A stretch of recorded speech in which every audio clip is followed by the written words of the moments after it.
살아계신 하나님 영광의 아버지, 우리에게 변함없이 신실하게 하나님의 은혜를 베풀어 주시니 감사합니다. 우리를 위해서 오늘도 차곡차곡 쌓아놓으신 그 놀라운 은혜를 감사합니다. 성령님, 늘 말씀을 가지고 오셔서 우리가 말씀에 깨어있고 말씀에 붙잡히고 말씀에 의한 삶을 살게 하셔서 감사합니다. 그렇습니다. 말씀은 실제입니다. 말씀은 진리입니다. 누구든지 주의 이름을 부르는 자는 구원을 받는 것처럼 예수님이 채찍에 맞음으로 우리가 나음을 입었다는 것도 실제입니다. 우리의 몸의 상태가 어떠하든지 증상이 어떠하든지 진단이 어떠하든지 상관없이 이 시간 예수 이름으로 우리 성도들에게 치유와 신성한 건강을 축복하고 선포합니다. 또 주님께서 우리의 공급의 근원이시기 때문에 주께서 우리 성도들을 왕국의 풍성한 것들로 배불리게 하시고 기쁨으로 채우시니 아버지 감사합니다. 아버지 한결같은 사랑을 감사합니다. 사랑합니다. 예수님 이름으로 기도합니다. 아멘. 9월 9일 아주 좋은 날입니다. 9월 9일 말씀은 실제입니다. 제목 읽겠습니다. 예수님을 기다리고 있습니까? 우리에게 오시겠다고 하는 예수님을 기다리고 있습니까? 아니면 우리가 이 땅을 떠나서 예수님께 갈 걸 기대하고 있습니까? 성경은 너희가 나한테 와라 라는 말씀은 사실은 별로 없고 내가 곧 오겠다, 너희를 데리러 곧 오겠다고 말씀하고 있습니다. 우리가 주님을 맞이할 그런 시대를 살아가고 있습니다. 그런 세대가 될 수 있습니다. 주님 오심에 준비되어 있느냐, 깨어 있느냐라고 우리에게 도전하시죠. 성경 말씀 읽겠습니다. 이와 같이 그리스도도 많은 사람의 죄를 담당하시려고 단번에 들이신 바 되셨고 구원에 이르게 하기 위하여 죄와 상관없이 자기를 바라는 자들에게 두 번째 나타나시리라. 주님께서 사람의 몸을 입고 첫 번째 오실 때는 하나님의 어린 양으로 모든 사람의 죄를 위하여 죄를 지고 죄가 되어서 죄값을 지불하셨습니다. 그래서 우리를 구원을 주셨습니다. 그리고 우리 땅에 살아가는 동안에 말씀과 성령과 교회와 함께 동행하면서 그 구원을 워크아웃, 수행해 가고 있습니다. 구원을 이 땅에서 풀어놓고 살아가고 있습니다. 그리고 궁극적으로 주님 안에 있는 그 구원이 실제인 영역에 우리를 데리고 가시려고 주님께서 죄와 상관없이 죄 없이 두 번째 오시는데 그때는 어린 양이 아니라 유다의 사자로 만왕의 왕으로 만주의 주로 심판의 주님으로 오십니다. 그리고 우리를 데리고 가셔서 우리와 영원히 함께 하시죠. 사실 주님은 우리를 휴거 때 공중으로 데리고 가셨다가 땅으로 다시 오죠. 이 땅은 옛날과는 같지 않죠. 새하늘과 새 땅을 가지고 와서 이 땅이 하나님의 왕국처럼 변화되게 하셔서 주님과 영원히 통치하게 하시는 거죠. 그걸 생각만 해도 얼마나 놀랍고 기대되는 일입니까? 성경은 모든 것을 끝이 가깝다고 알려줍니다. 예수님이 오실 때부터 정말 끝이 시작되었죠. 우리는 그 끝 중에 끝을 살아가고 있습니다. 주님의 재림이 아주 가까워졌습니다. 주님이 언제 오시든지 우리는 준비되어 있고 기다리고 있죠. 만물의 마지막이 가까이 왔으니 그러므로 너희는 그 정신을 차리고 근신하여 기도하라. 깨어서 기도해라. 기도해 또는 깨어 있어라. 이렇게 말씀하고 있죠. 그렇다면 당신은 예수님의 재림을 바라보고 있습니까? 우리를 데리러 오시는 예수님을 기다리고 있습니까? 아멘이죠. 그렇습니다. 그렇다면 우리는 이 세상에 취하여 주님께 대하여 둔감한 게 아니라 더 민감해야 되는 거죠. 우리는 잠자고 있는 자들이 아닙니다. 예수님의 재림을 심각하게 받아들이지 않는 그리스도인들이 있습니다. 그러므로 그들은 하나님과 관계를 가볍게 생각하고 그들의 기독교, 자기의 신앙에 대해 아니랍니다. 그들은 성경 마태복음 25장이 말하는 주인의 재림을 기대하고 있지 않다가 마침내 주인이 오셨을 때 준비되지 않은 5명의 어리석은 처녀들과 같습니다. 그렇죠. 신랑이 신부를 데리러 오시는데 신부들이 어떻게 피곤하다고 잠들 수 있겠습니까?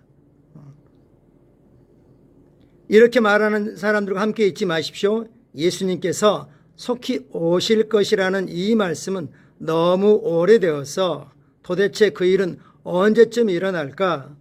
이런 사람들은 주님을 기대하지 않았기 때문에 결국 일어날 때 깨닫지 못한 채 이 일을 맞이하게 될 것입니다.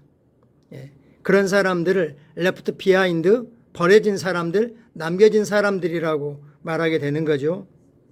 교회 안에 의외로 그런 사람이 많을 수도 있습니다. 우리가 복음 위에 굳건하게 서 있는지, 주님과 깊고 친밀하게 말씀과 성령으로 그리고 그리스도 몸된 교회와 함께 동행하고 있는지를 점검해 볼 때입니다. 성경은 예수님을 바라는 자들에게만 구원을 위해 죄가 없는 모습으로 두 번째 나타나실 것이라고 말씀합니다. 재림을 말씀하고 있죠.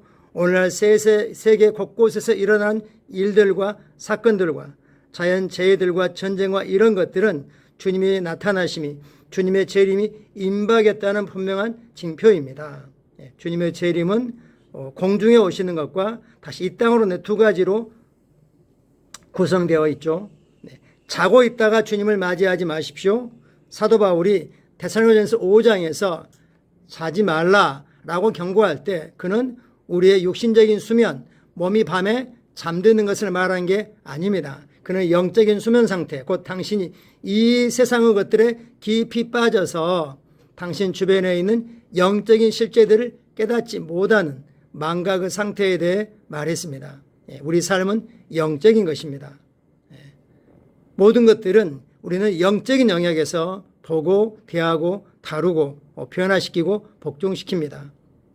예수님께서는 우리에게 깨어 기도하라고 말씀하셨습니다. 왜냐하면 생각지 않은 때에 인자가 오리라.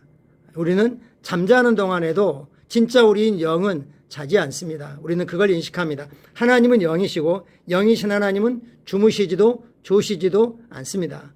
마찬가지로 우리도 하나님의 형상과 모양대로 창조된 그리고 거듭난 우리의 영도 하나님과 같이 졸거나 자지 않습니다. 밤중에도 우리가 늘 주님과 교제를 인식하고 의식하고 있으면 잠자는 동안에 우리 혼에게도 말씀하신 우리가 들을 수 있습니다.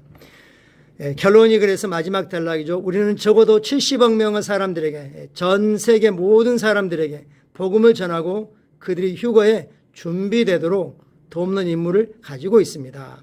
전 세계 70억 모든 사람에게 할 수 없겠지만 우리가 날마다 접촉하는 사람들, 이미 친밀하고 깊은 관계가 맺어져 있는 사람들, 가족들, 친족들, 친지들, 또 이웃들, 또는 동호회, 네트워크, SNS상에서 연락되고 있는 사람들, 이 모든 사람이 휴거에 준비되도록 주님이 우리를 데리러 가실 때, 성령님이 우리를 데리고 주님께로 올라갈 때 아무도 버려진 사람이 없도록, 레프트 비하인드 된 사람이 없도록 우리가 기도하고 중보하는 것입니다. 그리고 또 적극적으로 복음을 전하는 것이죠.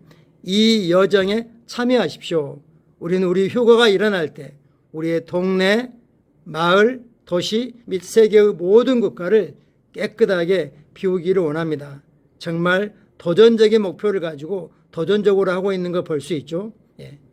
70억 명 모두가 휴거 왔도록, 그리고 휴거가 일어날 때 다 휴거되어서 텅텅 비도록, 물론 그렇게 될 수 있기를 원합니다. 그러지 않은 사람들도 있죠. 이것이 우리의 갈망입니다. 우리는 단 한 명도 남겨놓고 떠나지 않기 위해 모든 수단, 모든 방법, 모든 자원을 총동원하여 구석구석을 찾아다닙니다. 우리의 웹사이트를 방문하고 전 세계적인 영혼 구원 운동에 당신이 어떻게 참여할 수 있는지 확인하십시오. 영어가 편한 분들은 찾아가서 그들이 어떻게 영혼 구원을 하고 있는지 도전받고 영감을 받고 또 우리 자신에게, 우리 교회에 접목시킬 수 있으면 좋겠습니다.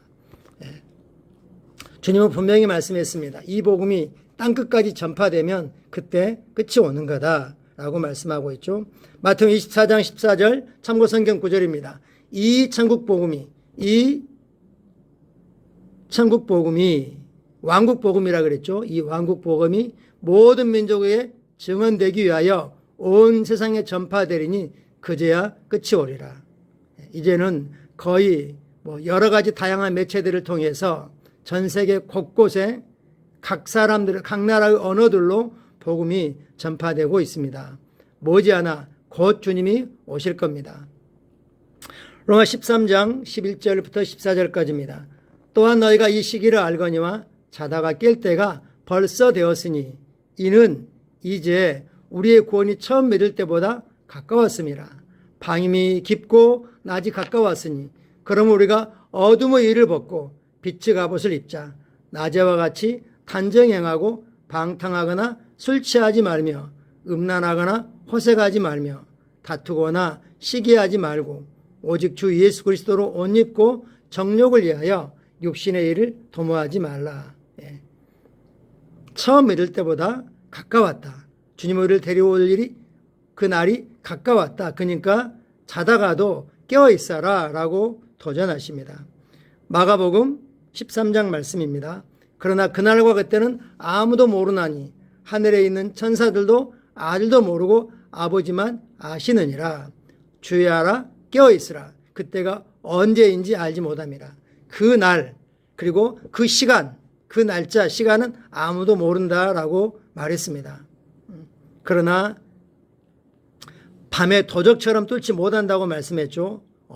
우리는 영 안에서 언제쯤 주님이 오실지 그때가 되면 다 알 수 있는 거죠. 깨어있으라고 우리에게 그래서 도전하시는 겁니다. 질문 제목 다시 한번 있죠. 예수님을 기다리고 있습니까? 진짜 나는 우리의 신랑 되신 예수님이 우리를 데리러 오는 걸 기다리고 거기에 맞게 우리 자신을 경건하게 거룩하게 또 실제 자연스러운 삶 속에서 준비하고 그런 삶을 사느냐고 도전하십니다. 명절 기간 동안 우리가 복음을 전할 수 있는 좋은 기회입니다. 같이 고백하겠습니다. 나는 효과적이고 효율적이며 불타오르고 주님과 주님의 일에 열정적입니다. 나는 주님의 재림을 간절히 고대합니다. 나는 의의 열매를 맺고 은혜의 복음으로 나의 세상에 영향을 미치고 있습니다. 나는 나의 세상에서 만난 사람들의 삶에 방향과 아름다움과 영광과 건강을 주고 있습니다. 나는 그들을 어둠에서 빛으로 사단의 권세에서 하나님께로 돌아오게 합니다. 예수 이름으로 기도합니다. 아멘. 할렐루야. 깨어있다는 게 뭡니까? 사람들이 깨어있다고 말합니다.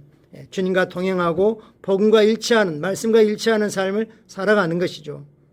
그리고 우리 주변에 있는 사람들을 중보하면서 사단이 사고나 재난이나 질병이나 이런 것들로 복음을 받아들이지 않고 지옥으로 끌고 가지 못하도록 우리가 중보하고 그럴 때 사람들이 하나님께서 추수할 일꾼으로 세워져서 각자 주변에 있는 사람들에게 복음을 전하면 하나님 왕국은 확장될 것이고 주님의 재림은 더 빨라질 것입니다. 감사합니다. 명절 은혜롭게 보내시고요. 또 잘 이왕 섬기기로 하는 것 기쁨으로 섬기기를 축복합니다.